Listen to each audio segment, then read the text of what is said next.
Did you know that the most powerful empire in the world was once simply auctioned off to the highest bidder?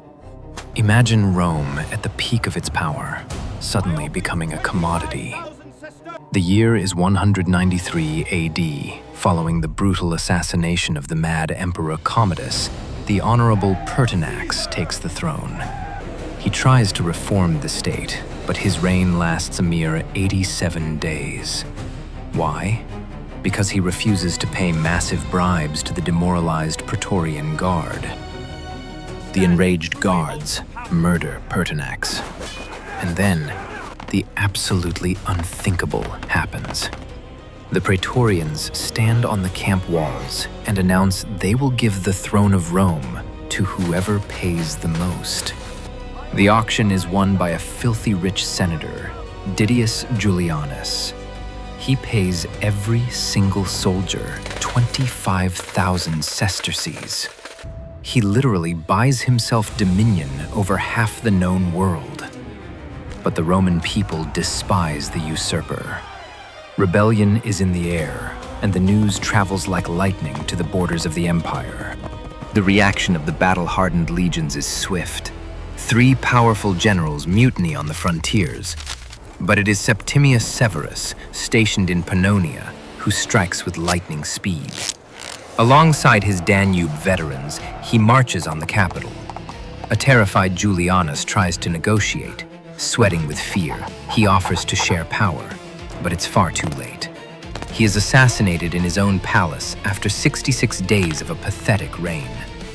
Severus enters Rome, disarms the treacherous Praetorians, and banishes them from the city. Yet, this is only the beginning of a war that will shake the ancient world. Severus holds Rome, but his rivals are still alive. To secure his rear in Europe, he strikes a cunning pact with Clodius Albinus in Britain. He grants him the title of Caesar, lulling him into a false sense of security. Severus then takes his main army and strikes east.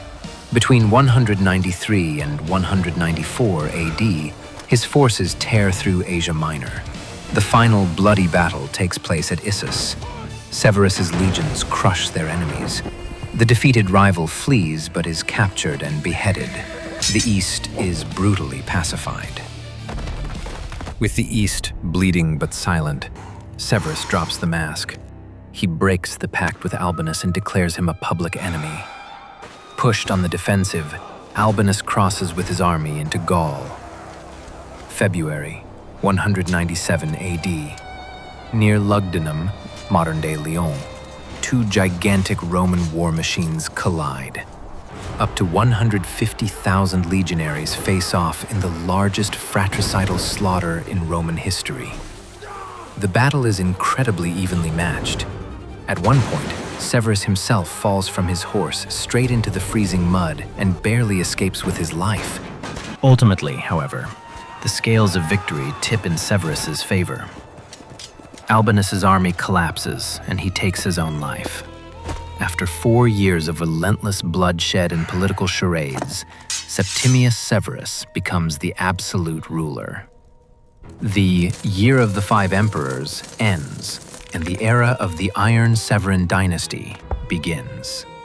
An era of military terror, where the Golden Rule, later passed on to his sons on his deathbed, was simple.